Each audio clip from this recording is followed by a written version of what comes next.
The morning sun filtered through the curtains of our Portland apartment as I stood in front of the bathroom mirror, my hand resting gently on my growing belly. 5 months pregnant, and I could finally see the small bump that held our baby girl. I smiled at my reflection, imagining the life we would build together. Me, David, and our little Maya. "Sarah, where's my blue tie?" David's voice cut through my daydream, sharp and impatient. I sighed, leaving the bathroom to help him search. This had become our routine.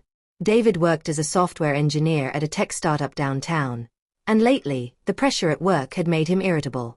Or at least, that's what I kept telling myself. "It's in the closet, right side, 3rd drawer," I called out, making my way to the kitchen. As a freelance graphic designer, I had the luxury of working from home, which was perfect for my current condition. The morning sickness had finally subsided, replaced by an energy I hadn't felt in weeks. I heard David rummaging through the closet, followed by the sound of drawers being yanked open and slammed shut. My stomach tightened, not from the baby, but from the familiar tension that had been building in our home over the past few months. "Found it," he announced, appearing in the kitchen doorway. He looked handsome in his crisp white shirt, his dark hair perfectly styled. This was the man I had fallen in love with 3 years ago, the one who used to bring me flowers just because it was Tuesday. When had things changed? "I made you breakfast," I said, gesturing to the table where scrambled eggs, toast, and fresh coffee waited. "You need to eat before your big presentation today." David glanced at the food, then at his watch. "I don't have time, Sarah. I told you I have to be in early today. Why do you never listen?" The accusation stung. "You didn't tell me that. You said your presentation was at 10. Are you seriously arguing with me right now?" His voice rose, and I instinctively stepped back. "This is exactly why I can't focus at work. You're always creating problems." I bit my lip, fighting back tears. The pregnancy hormones made everything feel more intense, but this wasn't just hormones talking. Something was genuinely wrong in our marriage, and I couldn't keep pretending otherwise. "David, I'm not trying to create problems. I just wanted to." "Save it," he interrupted, grabbing his laptop bag from the counter. "I'll grab something on the way. And please, try to clean up this place before I get home. It's a mess." I looked around our small apartment. Everything was tidy, organized exactly how he liked it. But lately, nothing I did seemed good enough.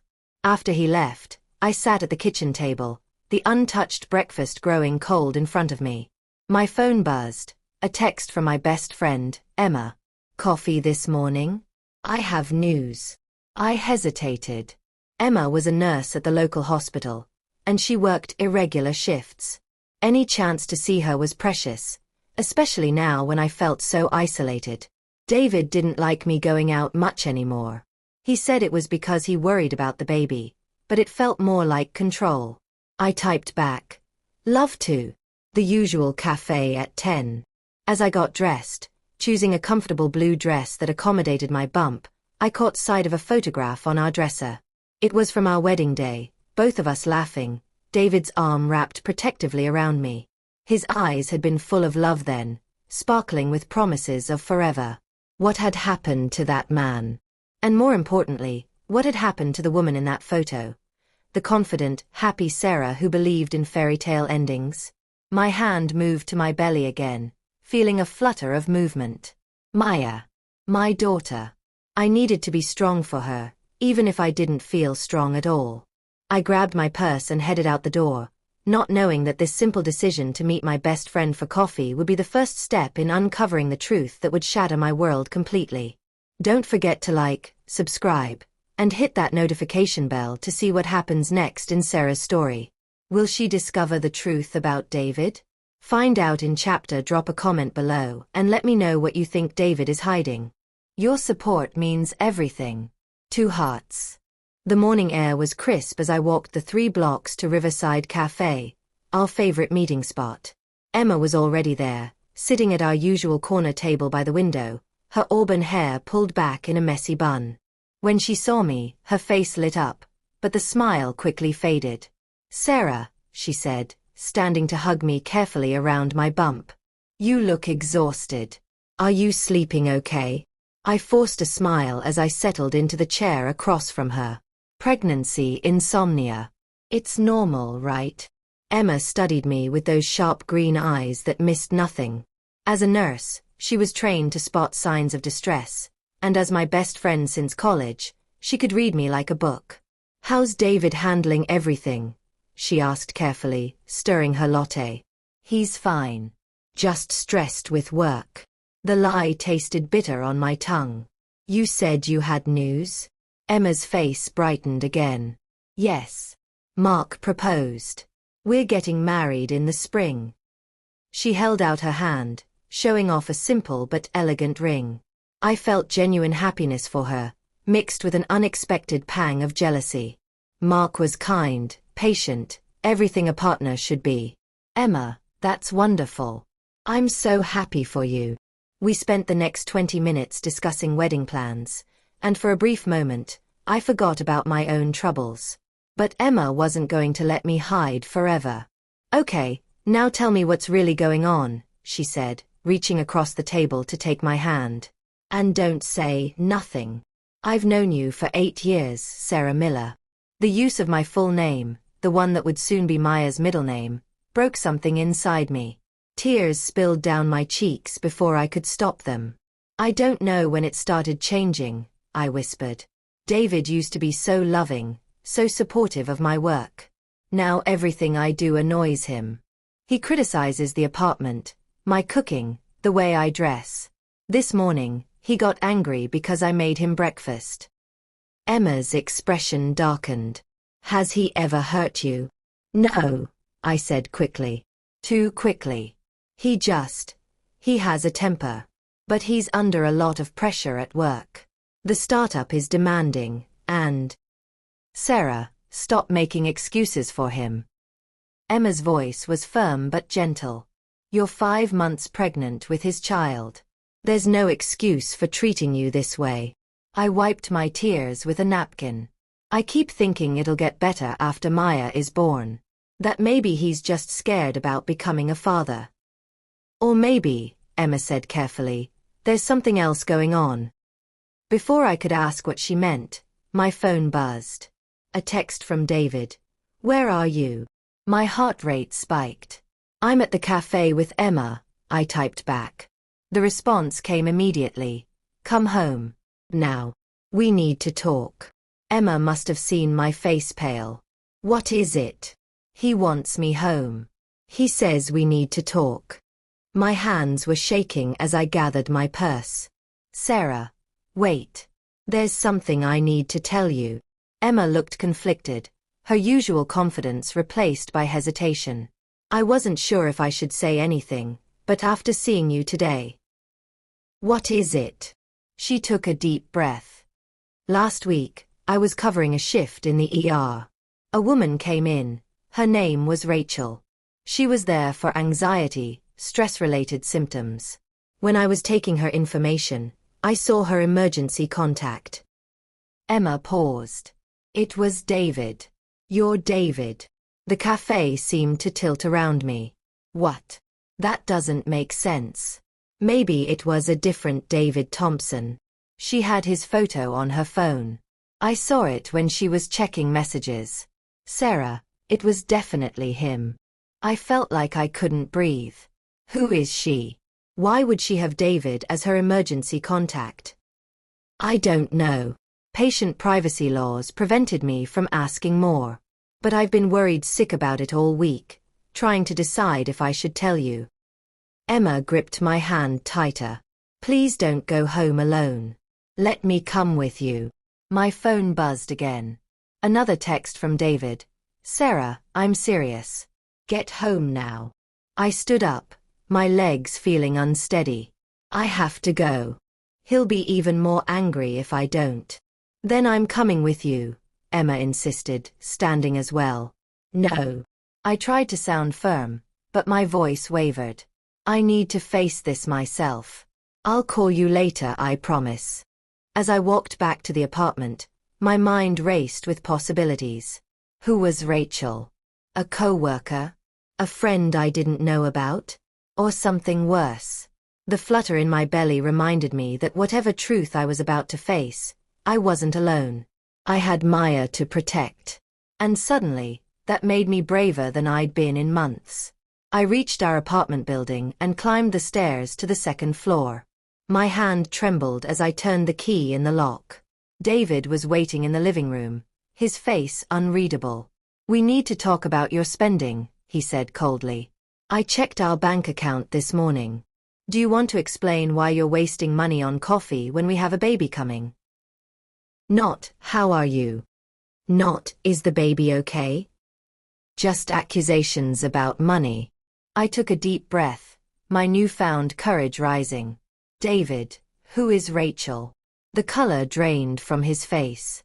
The silence that followed my question was deafening. David's face went from pale to red in seconds, and I watched as multiple emotions flickered across his features. Shock, anger, and something that looked like fear. "Where did you hear that name?" His voice was low, dangerous.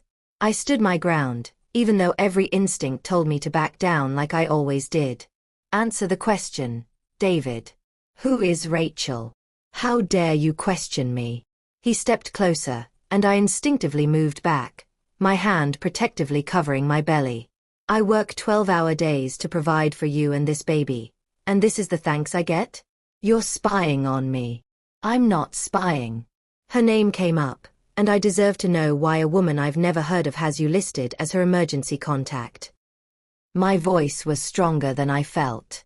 David ran his hand through his hair, a gesture I recognized as his tell when he was trying to buy time to think. "She's a co-worker. We work on the same project team. It's not a big deal."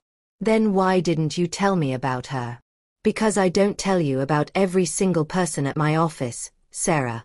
Do I interrogate you about every client you design for?" He was deflecting, turning this around on me like he always did. But this time, I didn't let it work. Emergency contacts aren't just some coworker, David. That's someone you call when something terrible happens. Why would she have you instead of a family member or a boyfriend? She's new to Portland. She doesn't have anyone else here. His answer came too quickly, too rehearsed. "So you volunteered to be responsible for a complete stranger?" I shook my head. "I'm not stupid, David. Tell me the truth." Something in his expression shifted. The anger transformed into something colder, more calculated. "Fine. You want the truth?" "Rachel and I have been working closely together for 6 months. Very closely. She understands me in ways you never have." The words hit me like a physical blow. "Are you having an affair?" "I don't know if you can call it an affair when my own wife has become a stranger to me." He moved to the couch and sat down, as if this conversation was exhausting him. "You're always tired, always complaining. Everything is about the baby now. When was the last time you asked about my day? My dreams? My needs?" I couldn't believe what I was hearing. "I'm pregnant with your child, David. Our child. And you're blaming me for caring about the baby." "See. This is exactly what I'm talking about." He stood up abruptly. "It's always drama with you. Rachel doesn't do this. She's calm, supportive, and she actually cares about my career. I have supported your career for 3 years." My voice broke. "I moved to Portland for your job. I turned down freelance contracts because you wanted me home more. And I've supported you too. Who do you think pays the rent on this place? Who makes sure you have everything you need?" He gestured around the apartment. "You act like you're so independent, but without me, what would you have?" The cruelty in his words was breathtaking. This wasn't the man I married. Or maybe it was, and I'd been too blind to see it. "How long has this been going on?" I asked quietly. "Does it matter?" "Yes. It matters." My hands were clenched into fists at my sides. He sighed, as if I was being unreasonable. 4 months. It started at a work conference in Seattle. But nothing physical happened until recently. 4 months. I was 1 month pregnant when he met her. I thought back to that time. He'd come home from Seattle distant and distracted. I'd blamed it on work stress. How naive I'd been. Are you in love with her? The question hurt to ask. David looked at me for a long moment. I don't know. Maybe. She makes me feel like the man I was before all this. He gestured vaguely at my stomach. Before Maya. Before our baby. That's what he meant. I want you to leave, I said, my voice surprisingly steady. This is my apartment. I pay for it, remember?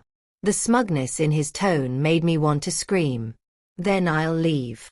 I turned toward the bedroom, but David grabbed my arm. Not hard, but firm enough to stop me. You're not going anywhere. We need to figure this out rationally. Let go of me. My heart was pounding. Sarah, just calm down. Think about what you're doing. Where will you go? How will you support yourself and a baby? Be realistic. He was right, and he knew it. My freelance income was unpredictable. Most of my clients had come through David's network. I had some savings, but not enough for first and last month's rent on a new place, plus baby expenses. I'll figure it out, I said, trying to pull my arm free. Stop being dramatic. His grip tightened. You're not leaving, and neither am I. We're going to work through this like adults. Work through you having an affair? I couldn't believe this was happening.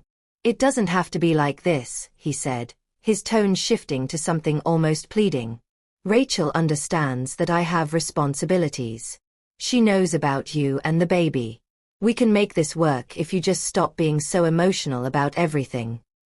The audacity was stunning. You want me to accept you having a girlfriend while I'm pregnant with your child? I want you to be reasonable. I'm not leaving you, Sarah. I'm just saying we can find a new normal. Lots of couples have arrangements. I yanked my arm free, and the sudden movement made me stumble backward. My hip hit the corner of the coffee table, and I cried out in pain. David didn't move to help me. He just stood there, watching me with cold eyes. This is why Rachel is better for me, he said quietly. No drama. No scenes. Just calm, rational discussion. I steadied myself against the table, tears streaming down my face. Not from the pain in my hip, but from the realization that the man I loved was gone. Maybe he'd never existed at all. Get out, I whispered. Get out now, or I'm calling the police. For what? I didn't do anything. But he grabbed his jacket from the chair. Fine. I'll go to Rachel's. Maybe when you calm down, we can talk about this like adults. He walked to the door, then paused. Oh, and Sarah? Don't try to turn people against me. Nobody will believe you. I'm the one with the job, the connections, the stability. You're just a pregnant woman with hormones. The door slammed behind him, and I sank to the floor, my whole body shaking. My phone was in my hand before I consciously decided to call. Emma answered on the first ring. He admitted it, I sobbed. Emma, he's having an affair, and he wants me to just accept it. What do I do? I'm coming over right now. Pack a bag. You're staying with Mark and me tonight. He said nobody would believe me. I believe you, Sarah. And you're going to get through this. Pack warm clothes, your documents, and anything you need for Maya. I'll be there in 10 minutes. As I moved mechanically toward the bedroom, I felt Maya kick, stronger than ever before. My daughter. My reason to be strong. David had made his choice. Now I had to make mine. Emma's apartment was smaller than mine, but it felt safer. She and Mark had given me their bedroom while they took the couch, insisting that I needed proper rest. But sleep wouldn't come. I lay in the darkness, staring at the ceiling, one hand on my belly where Maya continued her gentle movements. It had been 3 days since I'd left. 3 days of David's texts alternating between apologetic and accusatory. 3 days of me ignoring every single one. You need to eat something, Emma said, appearing in the doorway with a plate of toast and scrambled eggs. You haven't had a real meal since you got here. I sat up slowly, accepting the plate. Thank you. For everything. I don't know what I would have done without you. That's what best friends are for. She sat on the edge of the bed. Mark talked to a lawyer friend of his. She specializes in family law. She said she'd be willing to meet with you this week. No charge for the initial consultation. The word lawyer made everything feel terrifyingly real. I don't know if I'm ready for that. Sarah, you need to protect yourself and Maya. What David did, the affair, the manipulation, the way he grabbed you, none of that is okay. Emma's voice was gentle but firm. And it's only going to get worse. You don't know that. Actually, I do. I've seen it in the ER more times than I can count. It starts with emotional abuse, control, isolation. Then it escalates. She took my hand. I'm not trying to scare you. I'm trying to help you see clearly. My phone buzzed on the nightstand. Another text from David. Against my better judgment, I looked. Sarah, this is ridiculous. You can't stay away forever. We need to talk about the bills. The rent is due next week. The rent. In all the emotional chaos, I'd forgotten about practical matters. Our joint bank account. The utilities in his name. The car registration that was due for renewal. He's texting about the rent, I said, showing Emma the message. Don't respond. That's what the lawyer is for. Emma stood up. Get some rest. I'm working the night shift, but Mark will be here if you need anything. After she left, I tried to eat, but my appetite was gone. I managed a few bites before setting the plate aside. My phone buzzed again. I know you're reading these. Stop being childish. Come home so we can work this out. Then another. Rachel says I'm being too nice. Maybe she's right. You walked out on our marriage. On me. And another. Fine. Since you want to play hardball, I'm canceling your credit card. Let's see how independent you really are. My heart sank. The credit card was for emergencies, but I also used it for my business expenses, software subscriptions, design tools, client meeting costs. Without it, I'd struggle to work. I was about to text back when another message came through. I'm coming over to Emma's to get my things from your bag. I know that's where you are. Be ready to talk like an adult. Panic flooded through me. How did he know I was at Emma's? Had he been following me? Tracking my phone somehow? I rushed to the living room where Mark was working on his laptop. Mark, David knows I'm here. He's on his way over. Mark's expression hardened. He was usually so calm, so easygoing, but now I saw the protective side that Emma had fallen in love with. He's not coming into this apartment. He says he wants his things. What things? You brought your clothes and documents. Nothing of his.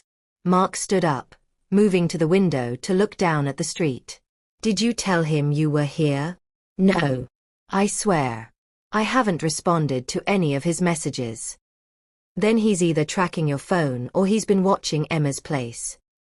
Mark pulled out his phone. I'm calling the police non-emergency line. You don't have to talk to him if you don't want to. Maybe I should just go down and talk to him. Clear the air. Absolutely not. Mark's tone left no room for argument. Sarah, I've known you for 2 years through Emma. You're kind, thoughtful, and way too forgiving. David is counting on that. He's counting on you giving in because it's easier than standing firm. Before I could respond, there was aggressive pounding on the door. Not knocking, pounding. Sarah, I know you're in there. Open this door right now. David's voice was loud enough that neighbors would definitely hear. Mark positioned himself between me and the door. Go to the bedroom and lock the door. Now. Mark, I don't want you to get hurt because of me. I'm not opening that door. Just go. Please. I retreated to the bedroom, my hands shaking as I turned the lock. Through the walls, I could hear David's continued pounding and shouting. This is ridiculous. Sarah, stop hiding and face me like a woman. We're married. You can't just run away because things got difficult. I heard Mark's voice, calmer and lower, though I couldn't make out the words. Then David's response, louder and angrier. Who the hell are you to tell me I can't see my wife? Sarah. Get out here now, or I swear to God. Or what? Mark's voice was clear now, firm. You'll what, exactly? Because I've got 911 on speed dial, and I'm pretty sure making threats and disturbing the peace will get you arrested. You don't know what you're getting into, buddy. This is between me and my wife. Your wife who you cheated on while she's pregnant with your child? That wife. Mark's words cut through the chaos. Leave now, or I'm calling the police. There was a moment of silence, then David's voice again, but different, cold and calculating. Tell Sarah she has 24 hours to come home and get her stuff. After that, anything left in the apartment goes in the trash, including all those precious design files on her computer. My computer. My work. Years of client files, portfolio pieces, projects in progress. Everything was on that desktop in the apartment. I heard footsteps retreating down the hall, then Mark's voice. He's gone. You can come out. When I emerged from the bedroom, Mark was locking the deadbolt and sliding the chain into place. His face was flushed, and I realized his hands were shaking slightly. I'm so sorry, I said. You shouldn't have had to deal with that. Don't apologize. I'm just glad I was here. He guided me to the couch. But Sarah, we need to take this seriously. Emma was right. This is escalating. The threats, showing up here, the intimidation tactics. He's going to destroy my computer. All my work files. The reality was sinking in. I need to get them.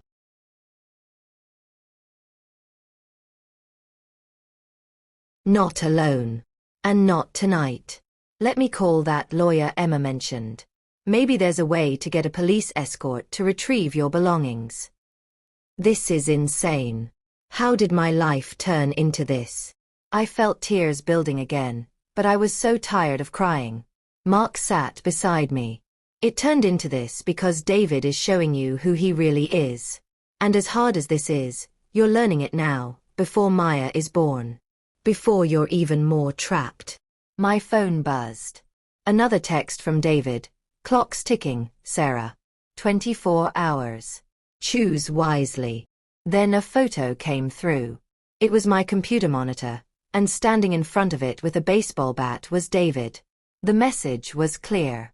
He sent a picture, I whispered, showing Mark. Mark's jaw clenched. That's it. I'm calling the police. This is intimidation and threats to destroy property. We're filing a report. As Mark made the call, I felt something shift inside me. Not just fear anymore, but anger. Righteous, burning anger. David had betrayed me, manipulated me, threatened me, and now he was threatening my livelihood, my ability to support my daughter. Maya kicked hard, as if in agreement.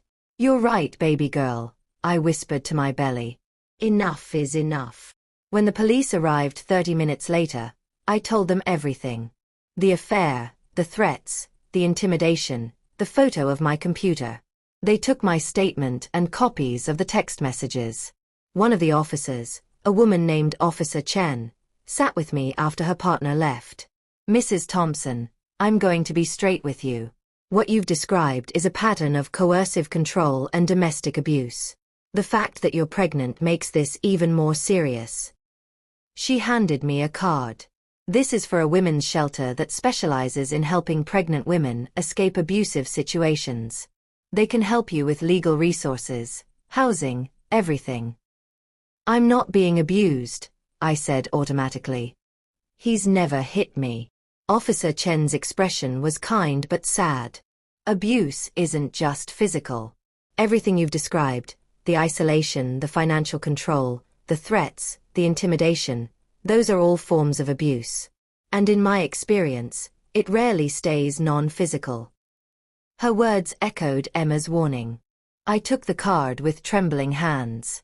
After the officers left, I sat on Emma's couch, the card in one hand and my phone in the other. David had texted again. Talking to the cops? Really? You're going to regret this, Sarah. I promise you that. I showed the message to Mark, who immediately forwarded it to Officer Chen's email address that she'd provided. We're building a case, Mark said. Every threat, every message, it's all evidence. Evidence. Case. Police reports. This was my life now. I looked at the card from the women's shelter, then at the photo of David with the baseball bat, then down at my belly where my daughter was depending on me to keep her safe. For the first time since this nightmare began, I knew exactly what I had to do. I opened my phone and started a new text, not to David, but to the lawyer Emma had mentioned. My name is Sarah Thompson. I need help leaving my husband. Can we meet tomorrow? The response came within minutes. Tomorrow at 10 a.m. You're doing the right thing. You're going to be okay. I wasn't sure I believed that yet. But for Maya's sake, I had to try. The lawyer's office was in a modest building downtown, nothing fancy, but the woman who greeted me radiated competence and compassion. Attorney Lisa Grant was in her 40s, with kind eyes and a firm handshake. Sarah, thank you for coming in. I've reviewed the materials Mark sent over, the text messages, the police report, everything. She gestured for me to sit. First thing I want you to know is that you're not alone, and you're not crazy. What you're experiencing is textbook coercive control. Those words, you're not crazy, brought unexpected tears to my eyes. I'd spent so long questioning myself, wondering if I was overreacting, being too emotional, too dramatic. Can he really throw away my things? I asked. My computer has years of work on it. Technically, any property acquired during the marriage is marital property. He can't just destroy it. Lisa pulled out a notepad. We're going to file for a temporary restraining order and request a police escort for you to retrieve your essential belongings. Given his threats and the documented pattern of intimidation, I believe we'll get it approved today. Today. The speed of it made my head spin. The court takes these matters seriously, especially when there's a pregnant woman involved. Now, I need to ask you some difficult questions. Has David ever been physically violent with you? I thought back to when he grabbed my arm, the way I'd stumbled and hit the table. He grabbed my arm during our last argument. I pulled away and bumped into the coffee table. Lisa wrote this down. Did you have any bruises or injuries? Just a bruise on my hip. It's fading now. Do you have photos? I shook my head, feeling foolish. I didn't think to take any. That's okay. Many women don't. The important thing is you're taking action now. She looked at me seriously. Sarah, I need you to understand something. The most dangerous time in an abusive relationship is when the victim tries to leave. David has already shown escalating behavior. We need to take every precaution. The word victim made me uncomfortable. I'd never thought of myself that way. But as Lisa outlined the pattern, the isolation, the financial control, the manipulation, the intimidation, I couldn't deny what it added up to. By noon, we were standing in front of a judge. David hadn't been notified yet. This was an emergency ex parte hearing, meaning I could request the order without him present. I told my story, showed the text messages, the photo of David with the baseball bat. The judge, a stern woman in her 60s, barely took 5 minutes to decide. Restraining order granted. Mr. Thompson is to stay at least 100 yards away from Mrs. Thompson and is prohibited from contacting her directly. Police escort approved for property retrieval. She looked at me over her glasses. Mrs. Thompson, I'm also ordering your husband to attend anger management classes. Please take this seriously and stay safe. 2 hours later, I stood outside my apartment building with Officer Chan and her partner, along with Lisa and Emma, who had insisted on coming. My hands were shaking as we climbed the stairs. Officer Chen knocked on the door. "Mr. Thompson, this is the Portland Police. We have a court order for Mrs. Thompson to retrieve her belongings. Please open the door." Silence. Then footsteps. The door opened, and David stood there, looking haggard. His eyes were red, his clothes wrinkled. When he saw me, his expression twisted between anger and something that might have been pain. "Sarah, please. Can we just talk? Mr. Thompson, step aside. Mrs. Thompson has 1 hour to collect her essential items." Officer Chen's voice was firm but not unkind. David's gaze shifted to the officer, then to Lisa in her business suit, then to Emma standing protectively beside me. "You're really doing this? Bringing lawyers and cops? This is our marriage, Sarah. You made your choices, David. I'm making mine." My voice was steadier than I expected. He stepped aside, and we entered. The apartment looked the same but felt completely different, like a place I'd visited in a dream. Emma went straight to the bedroom to help me pack clothes while Lisa documented everything with her phone camera. Standard procedure, she'd explained, in case David later claimed I'd taken things I wasn't entitled to. I went to my computer. It was still intact, no damage. David had been bluffing. I started unpacking it when David approached. "Officer Chen," he called out, his voice taking on a reasonable, injured tone. "That computer was a gift from me. It's technically mine. Do you have a receipt showing you as the purchaser?" Lisa interjected smoothly. David's jaw tightened. "It was a gift. I don't keep receipts for gifts to my wife." "Then it's her property." Lisa turned to me. "Take the whole setup, computer, monitor, all cords and equipment." As I disconnected cables, David hovered nearby. "Sarah, this is insane. I made a mistake, okay? Rachel meant nothing. It's over with her. Can't we work this out? Think about Maya. She needs her father." I paused, looking at him. Really looking at him. This man who I'd loved, who I'd built a life with, who I'd trusted with my heart and my future. "Maya needs a father who respects her mother," I said quietly. "She needs to grow up seeing what a healthy relationship looks like, not whatever this became." "I can change. I'll go to counseling. Whatever you want." His voice cracked, and I almost, felt sorry for him. "You should have thought about that before you cheated on me while I was pregnant. Before you threatened me. Before you tried to control and manipulate me."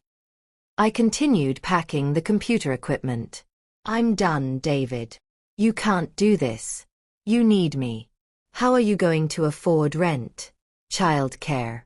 You think your little freelance design business can support you and a baby?" The desperation in his voice was shifting back to anger. "I'll figure it out. I'd rather struggle on my own than live in fear of my own husband." "Fear? That's what you're telling people? That you're afraid of me?" His voice rose. "I never laid a hand on you." Officer Chen stepped forward. "Mr. Thompson, you need to step back and let Mrs. Thompson collect her things. This is my apartment. My home. And she's taking everything." David's face was red now, his fists clenched. "The court order allows her to take her personal property and essential items," Lisa said calmly, though I noticed she'd moved closer to me. Emma emerged from the bedroom with 2 suitcases. "Got your clothes, toiletries, and all your documents from the filing cabinet." Documents.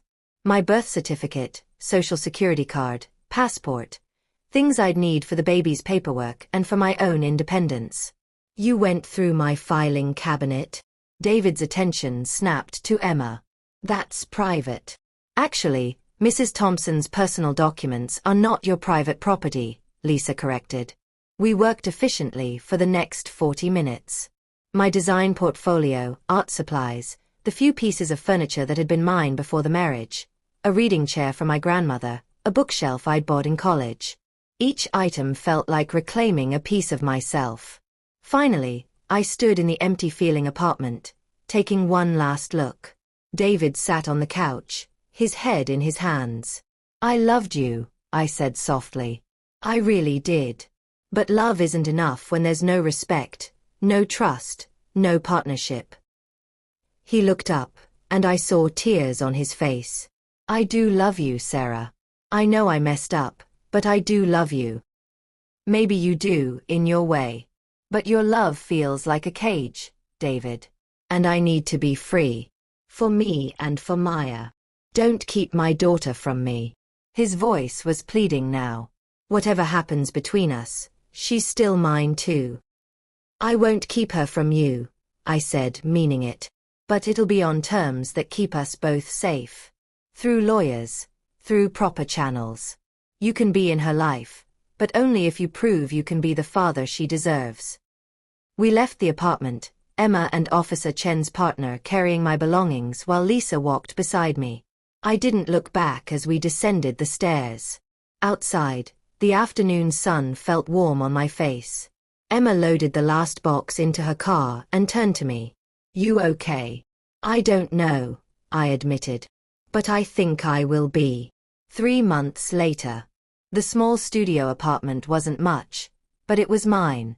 I'd found it through a program for single mothers, subsidized rent for the first year. My freelance business was growing. Word had spread about my work, and I'd landed 3 major clients in the past month. Emma and Mark had been my rocks, helping me move, furnishing the nursery corner with hand-me-down baby items, coming to every doctor's appointment.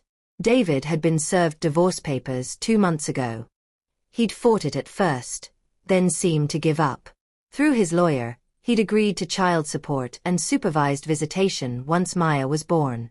He'd also completed 8 weeks of anger management classes as the court required. I didn't know if he'd changed, but at least he was trying. I stood in front of the mirror, my belly now enormous at 8 months pregnant. Maya was due in 4 weeks, and I was terrified and excited in equal measure. My phone rang. It was a number I didn't recognize. Hello, Sarah. It's Rachel. The voice was tentative, uncertain. My whole body tensed. What do you want? I just wanted to say I'm sorry. I didn't know the full story when David and I started seeing each other. He told me you were separated, that the marriage was over. She paused. I found out the truth when the divorce papers mentioned you were pregnant. He told me you were just trying to trap him. I sat down heavily. Why are you calling me? Because I left him. 3 weeks ago. And because. She took a shaky breath. Because he started treating me the same way. The control, the criticism, the jealousy. I realized you weren't the problem. He was. A strange feeling washed over me. Not quite satisfaction, but validation. I hadn't been crazy. I hadn't been too sensitive or too dramatic. I believe you, I said simply. I'm sorry, Rachel repeated. For my part in hurting you. You didn't deserve any of what happened. No, I didn't. But thank you for calling. And Rachel, get out now while you can. Don't make the same mistake I did. Don't wait for it to get worse. After we hung up, I sat in the quiet of my little apartment, my hand on my belly where Maya was doing somersaults. Your mama is strong, I whispered to her. And she's going to teach you to be strong too. To never accept less than you deserve. To know your worth. Maya kicked in response, and I smiled. The road ahead wouldn't be easy. Single motherhood, co-parenting with David, rebuilding my life from scratch, all of it was daunting. But I wasn't the same woman who had stood in front of the bathroom mirror 8 months ago, naively dreaming of a perfect family. That woman had been broken by betrayal and rebuilt by necessity. This woman, the woman I was now, was a survivor, a fighter, a mother who would move heaven and earth to give her daughter a better life. I looked at the ultrasound photo on my fridge, at Maya's tiny profile, and made a promise. I'll never let anyone make you feel small, baby girl. Not even me. You'll grow up knowing you can do anything, be anything, survive anything. My phone buzzed with a text from Emma. Lunch tomorrow? Mark wants to show you the crib he built for Maya. I smiled and typed back, "Perfect. See you then." As the sun set over Portland, painting my little studio in golden light, I felt something I hadn't felt in months. Hope. Not the naive hope of happy endings and fairy tales, but the hard-won hope of someone who'd walked through fire and come out the other side. My story wasn't over. It was just beginning. And this time, I was writing it myself. The end. Wow. What a journey. Loudly crying face red heart. If Sarah's story touched your heart, please like this video and subscribe to this channel. Share this story with anyone who needs to hear it. You never know who might need encouragement to leave a bad situation. Drop a comment telling me what you thought of Sarah's journey and what you hope happens next for her and Maya. Your support means everything and helps this channel grow so we can share more inspiring stories. Thank you for being here. 2 hearts. Remember, you are stronger than you know, and you deserve love that lifts you up, not tears you down. Stay strong. Sparkles.